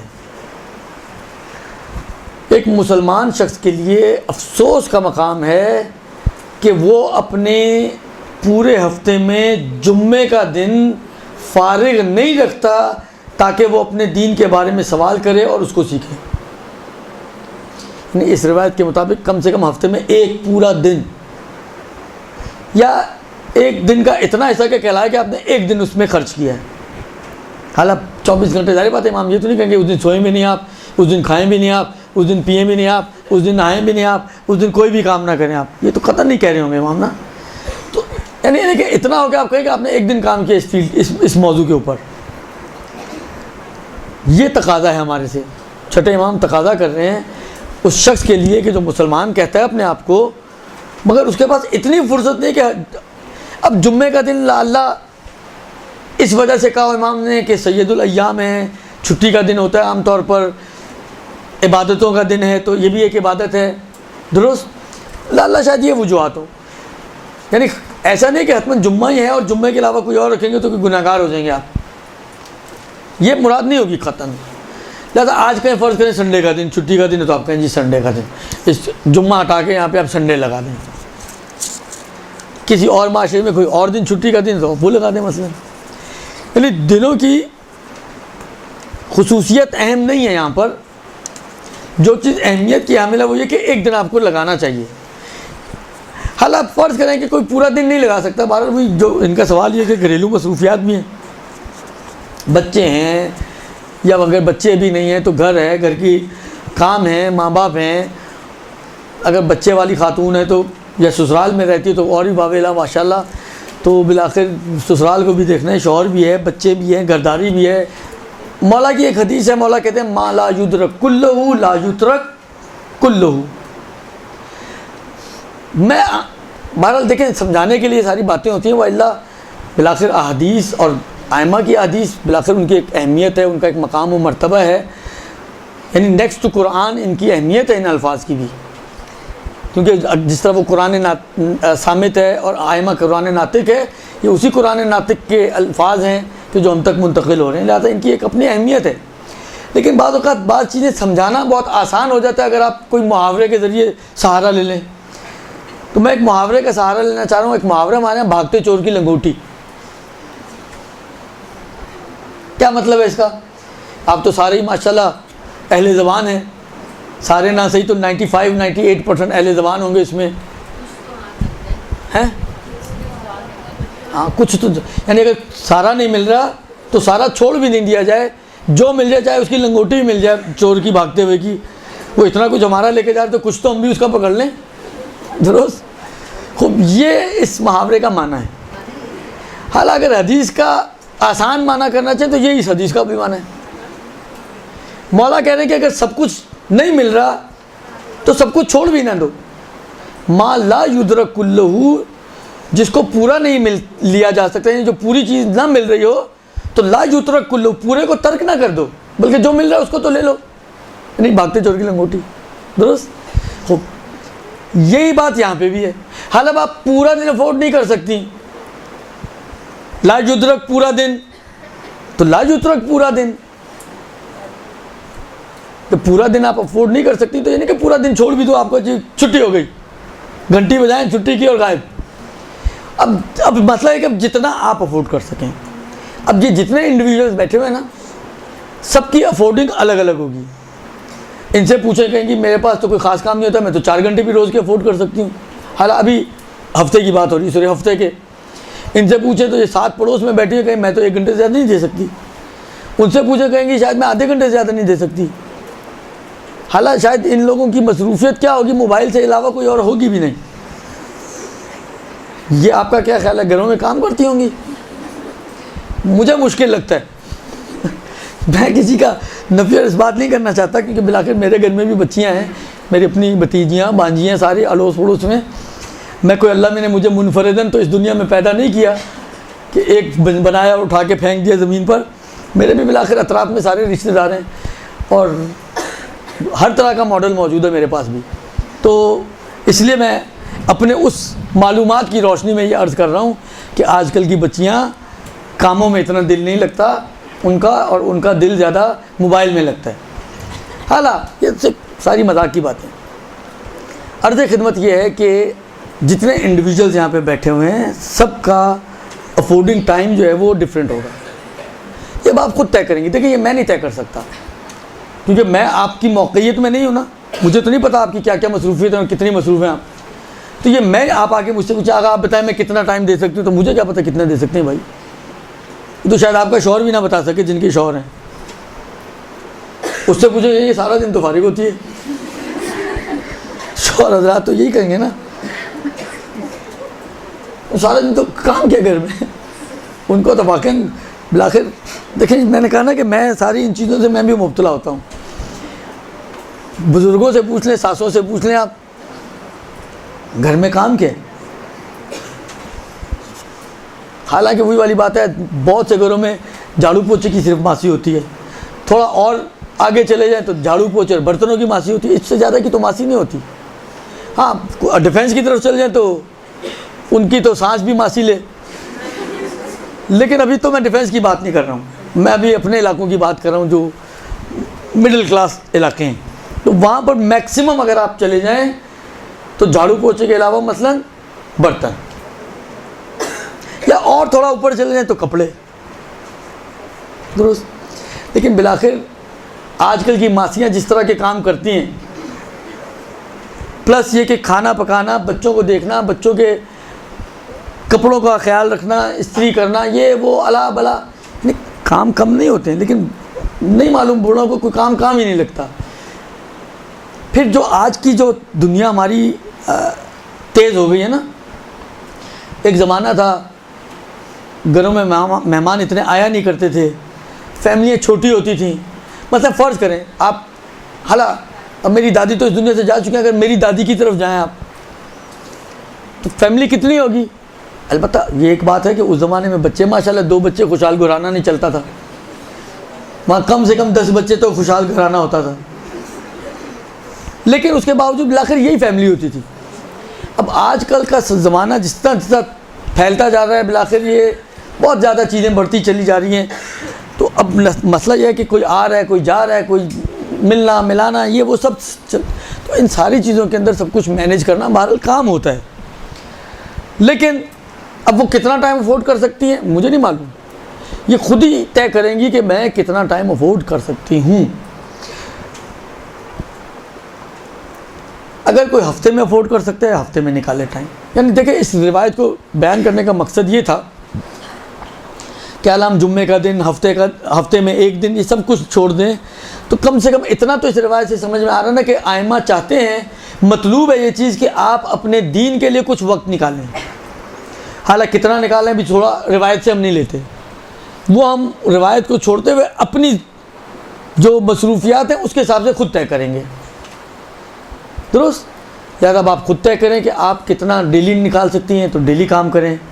یہ ماشاءاللہ ان کا سیٹ اپ تو ایسا ہے کہ آپ کو نیٹ پہ پچھلے سارے درس بھی شاید مل جائیں میرا خیال ہے، تو آپ اس کو سنیں، معلومات اپنے اپ گریڈ کریں اپنی معلومات کو، لیکن ایک کام ضرور کریں۔ یہ تو تقریباً یہ تینوں سوالوں کا میں نے جواب دے دیا، اب 7-8 منٹ بچے ہیں، تو میں ایک بات اور میں ہمیشہ کہتا ہوں، اور کیونکہ وہی والی بات ہے کچھ نئے چہرے بھی ہیں، اس لیے میں دوبارہ پرانے چہروں سے معذرت کرتے ہوئے ریپیٹ کروں گا، اور وہ یہ کہ دیکھیں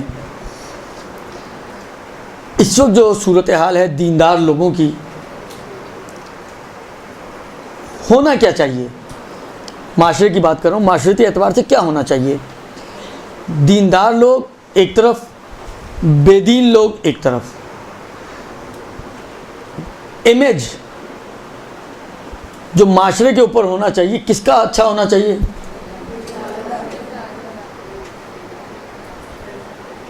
معاشرے میں مثلا فرض کریں 2 بہنیں ہیں، ایک مدرسے آ رہی ہے ایک نہیں آ رہی ہے، تو جو دین سمجھ رہی ہے، جو دین سیکھ رہی ہے، اس کا امیج اچھا ہونا چاہیے، یا جو کالج یونیورسٹی جا رہی ہے اس کا امیج اچھا ہونا چاہیے؟ کس کا اچھا ہونا چاہیے؟ دونوں کا ہونا تو چاہیے، لیکن کمپیریٹیولی، حالانکہ چلیں میں زیادہ کہہ لوں، زیادہ اچھا کس کا ہونا چاہیے؟ ہے کس کا؟ اس کا کبھی آپ نے غور کیا نتیجہ کیا نکلتا ہے؟ اسی بات کا کہ بجائے اس کے کہ ہمارے دیندار طبقے کا امیج معاشرے پہ اچھا ہو، اس کی بجائے بے دین لوگوں کا امیج زیادہ بہتر ہے۔ اس کا نتیجہ کیا نکلتا ہے؟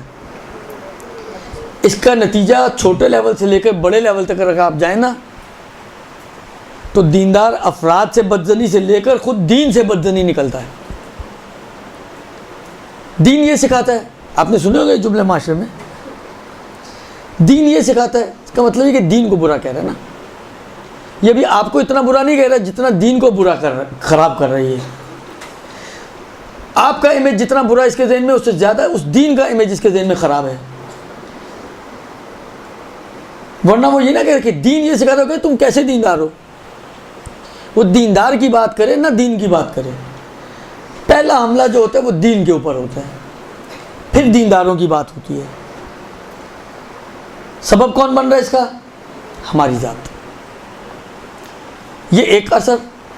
دوسرا اثر یہ بنتا ہے کہ میں نے اگر آج اپنی ایک بچی کو کسی بھی مدرسے میں بھیجا ہے دین سیکھنے کے لیے، تو طے کر لوں گا کہ آئندہ کسی اور بچے کو مجھے نہیں بھیجنا ہے۔ یہ دوسرا نقصان اس کا کہ دین آگے بڑھنے سے آپ رکاوٹ ڈال رہی ہیں، بجائے اس کے کہ میں چاہوں یار یہ ایک تجربہ اتنا اچھا ہوا ہے، میں دوسرا بھی کروں، میں تیسرا بھی کروں، میں اپنے سارے بچوں کو دیندار بناؤں، میں اپنے سارے بچوں کو مدرسوں میں بھیجوں۔ ایک ہی کے بعد میں طے کر لیتا ہوں کہ مجھے کسی اور کو بھیجنا ہی نہیں ہے۔ سبب کون بن رہا ہے؟ ہم لوگ۔ تو گزارش یہ ہے آپ لوگوں سے کہ نہ دین کو بدنام کریں نہ دینداروں کو بدنام کریں۔ اچھا اس کی وجہ کیا بنتی ہے کہ کیوں ایسا ہوتا ہے کہ ہمارا امیج خراب ہے زیادہ ان کی نسبت؟ اس کی ایک بہت بیسک وجہ یہ ہے کہ وہ لوگ نہ جانتے ہوئے عمل کر رہے ہوتے ہیں نا، چاہے عمل دونوں ایک جیسا ہی کر رہے ہوں. مثلا فرض کریں میں دیندار آدمی ہوں، میں بھی فلم دیکھ رہا ہوں، میرا بھائی ایک دنیاوی آدمی ہے، ہم دونوں بیٹھے فلم دیکھ رہے ہیں، انڈین فلم آ رہی ہے ہم دیکھ رہے ہیں. حالانکہ اگر فرض کرو یہ فلم دیکھنا حرام نہ بھی ہو، اگر اچھا نہیں ہے تو دونوں کے لیے اچھا نہیں ہے نا، لیکن اس سے زیادہ میری سرزنش ہے،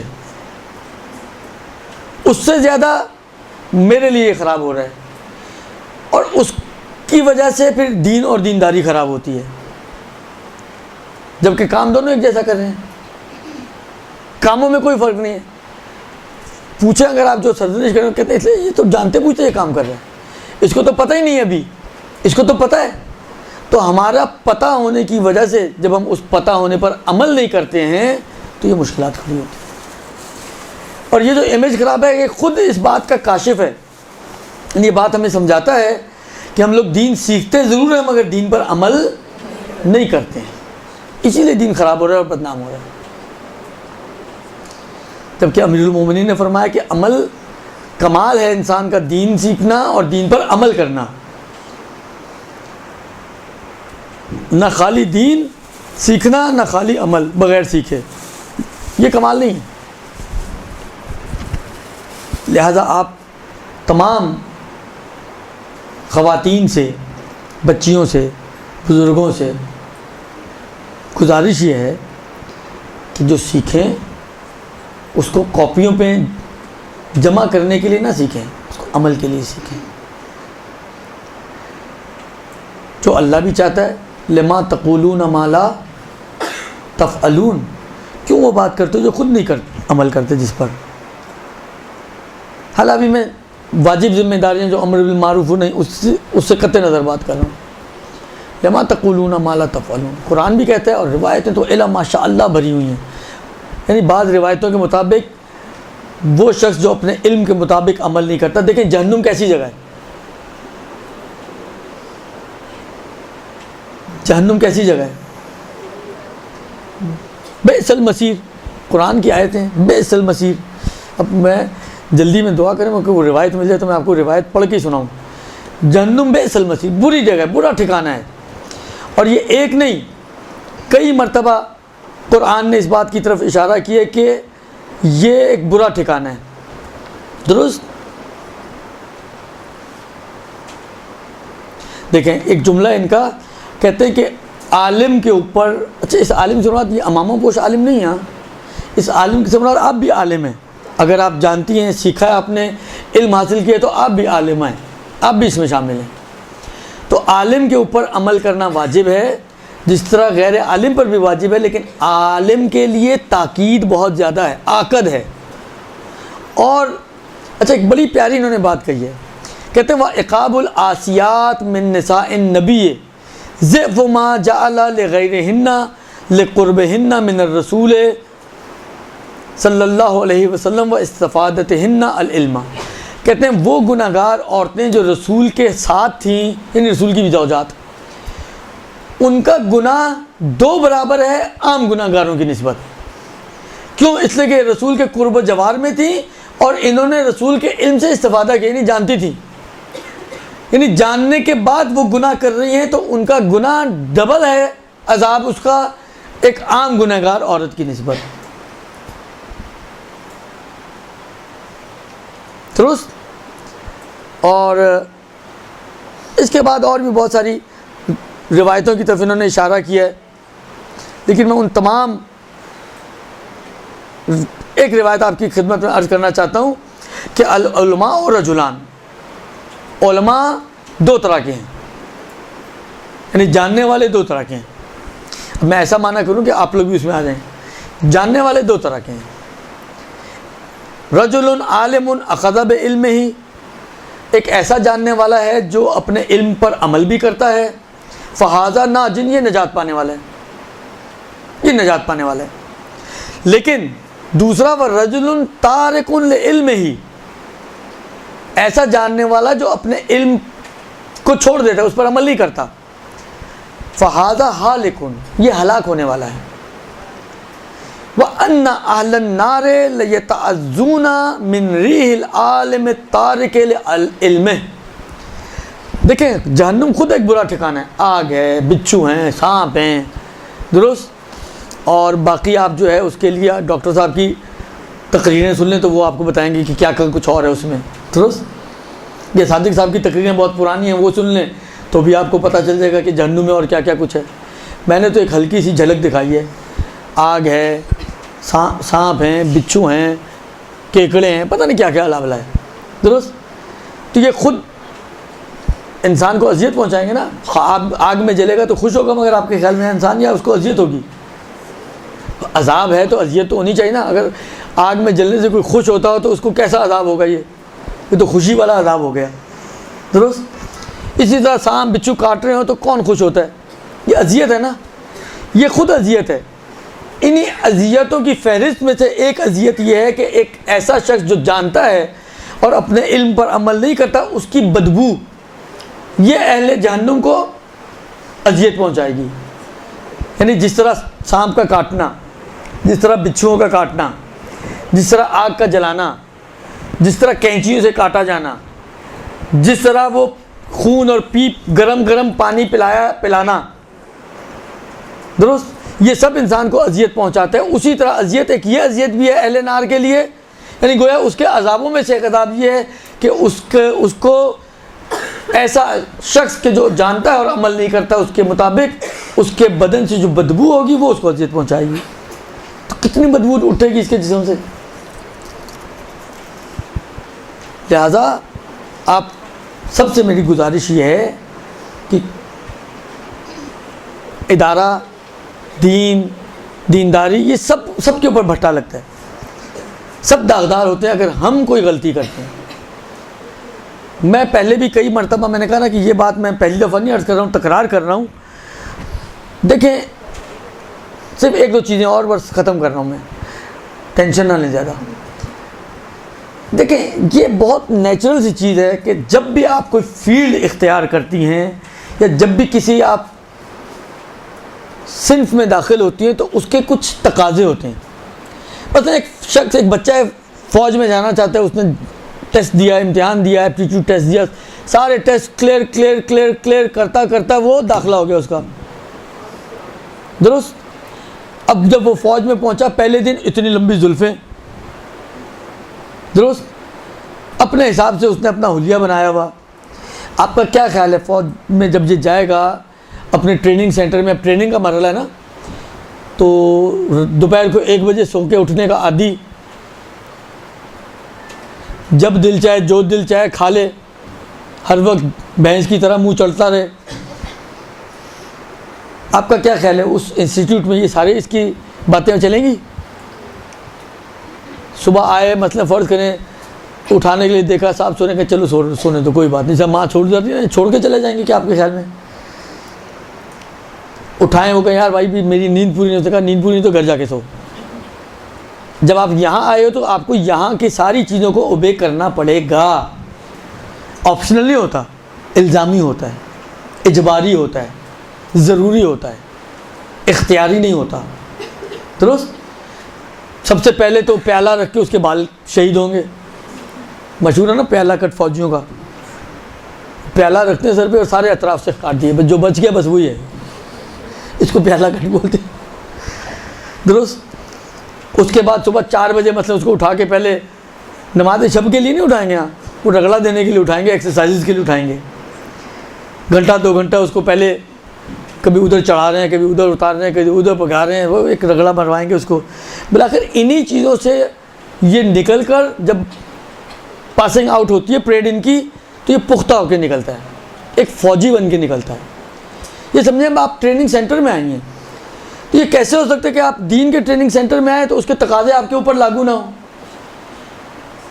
آج تک آپ مہندی لگے ہاتھوں سے باہر جاتی تھی، اب آپ کے لیے ممنوع ہے، اس لیے کہ زینت ہے. میں کچھ وہ مثالیں دے رہا ہوں جو آپ لوگوں کے لیے پریکٹیکل کام آئیں گی. آج تک آپ مثلا فرض کریں ایسا مکھنے پہنتی تھی جن کے اوپر ستارے لگے ہوئے، آج آپ نہیں پہن سکتی آج کے بعد سے. آج تک آپ بغیر جرابوں کے بھی گھر سے باہر نکل جاتی تھی، یا کوئی کزن آ گیا تو آپ نے کہا چلو اپنا ہی بھائی ہے، خود سے یہ بھائی ہے، لیکن ویسا بھائی تو نہیں ہے کہ جس سے پردہ ساقط ہو. بھائی دو طرح کے ہیں، درست. یہ ان بھائیوں کی کیٹیگری میں سے ہے کہ جس سے پردہ ساقط نہیں ہے، تو آپ کو پردہ اسے بھی کرنا ہے. چچا کا بیٹا ہے، ماموں کا بیٹا ہے، خالہ کا بیٹا ہے، ٹھیک ہے اپنی جگہ پر، لیکن بالآخر یہ اپنی جگہ پر. آپ کسی شادی میں جا رہی ہیں، گھر سے ہی ماشاءاللہ دلہن بن کے، دلہن وہ بعد میں ملے گی، پہلے دلہن گھر سے نکل رہی ہے، اب نہیں کر سکتی آپ یہ. حتیٰ بعض ایسی چیزیں ہیں کہ جو آپ وہاں خواتین کی محفل میں بھی شاید آپ کے لیے آپ کہیں جی میں نے تو چادر لے کر جانا ہے نا، حجاب کر کے جانا ہے، اصل سیاہ پوش، سر سے پیر تک سیاہ پوش بن کے نکلوں گی، لیکن جب وہاں نکلی تو کوئی امریکن بچی نکل رہی ہے. آپ کا کیا خیال ہے، ہمارا معاشرہ اس کو قبول کرے گا؟ آپ سے نہیں کرے گا، قطع نہیں کرے گا. سب پریشان ہو جائیں گے، یہ القائم کی اسٹوڈنٹ ہے ماشاءاللہ سے. مثلا اگر آپ کسی بھی مدرسے میں، تو کہنے کا مقصد یہ ہے کہ جب آپ یہاں آئی ہیں، دیکھیں میں ہمیشہ کہتا ہوں، بہت سے لوگوں کو کہتا ہوں، یا آؤ نہیں، آئے ہو تو طریقے سے آؤ، تقاضوں کو پورا کرو، یہ چیزیں آپ کو فائدہ بھی پہنچائیں گی. کل کو آپ میں سے بہت ساری ذاکرائیں بنیں گی. لما تقولون ما لا تفعلون، یہ آپ کو بھی کہہ رہے ہیں، مجھے بھی کہہ رہے ہیں. صرف عوام کے لیے نہیں ہے یہ آیت، ہم سب کے لیے بھی ہے. آپ ممبر پہ بیٹھ کر حجاب کی بات کریں، ممبر پہ بیٹھ کے جھوٹ کی حرمت کی بات کریں، ممبر پہ بیٹھ کے مثلا فرض کریں آپ لباس کی بات کریں، اور آپ کا یہ ساری آپ کے اندر فالٹس موجود ہوں، تو لما تقولون ما لا تفعلون، جو خود نہیں کرتے تو کہہ کیوں رہے ہو. خلاصہ یہ کہ اس بات کو اپنے ذہن میں رکھیں کہ آئی ہیں، بہت اچھا کام ہے. میں نے کہا نا کہ جو روایتیں شروع میں نے آپ کی خدمت میں عرض کی، بہت نیک کام ہے، بلکہ اوجب الواجبات کر رہی ہیں آپ، لیکن اب آ ہی گئی ہیں تو بعض چیزوں کی رعایت کرنا، ان کا خیال رکھنا اور ان تقاضوں کو پورا کرنا، یہ آپ کی ذمہ داری ہے کہ آپ کی وجہ سے نہ ادارہ بدنام ہو، نہ دین بدنام ہو، نہ اسلام بدنام ہو، بلکہ آپ کو دیکھ کر 4 خواتین کا یا 4 گھر والوں کا یا 4 خاندانوں کا دل چاہے کہ ہم بھی اپنے بچے کو اس ادارے میں بھیجیں یا دین سیکھنے بھیجیں، کہ دین سیکھنے کے بعد دین تراشتا ہے نگینے کو. ہمارے یہاں الٹا ہوتا ہے، ترشا ہوا نگینہ خراب ہو جاتا ہے. یہ بہت غلط چیز ہے. واقعی یہ معاشرے کا درد دل ہے جو میں آپ تک منتقل کر رہا ہوں. صلی اللہ علیہ وآلہ وسلم. یہ گفتگو تو ختم، کچھ ٹائم اوپر ہو گیا، اس کا جواب کا ٹائم ابھی میرے پاس نہیں ہے. میں آپ کو عرض کرتا ہوں، آپ لوگ کھولیں توضیح المسائل. توضیح المسائل میں جہاں خرید و فروخت کے احکام ہیں، اس میں کچھ مسئلوں کے بعد، حرام معاملات کے بعد وہاں پر سود کی بات کی ہے انہوں نے، تو وہاں پر یہ مثالیں دی ہوئی ہیں انہوں نے. وہاں پہ یہ آپ کو مسئلہ مل جائے گا، آپ پڑھیے گا، اگلے ہفتے پڑھ کے آئیے گا. اگر تو میں آ گیا تو میں ریپیٹ کر دوں گا، پھر دیکھ لیجیے گا آپ صحیح سمجھیں نہیں سمجھیں. اور اگر میں نہیں آیا تو چلے، کچھ تو آپ کی معلومات میں اضافہ ہو ہی جائے گا. آپ صحیح غلط کو آپ مسئلہ پھر بعد میں دیکھیں گے. صلی اللہ علیہ وآلہ وسلم.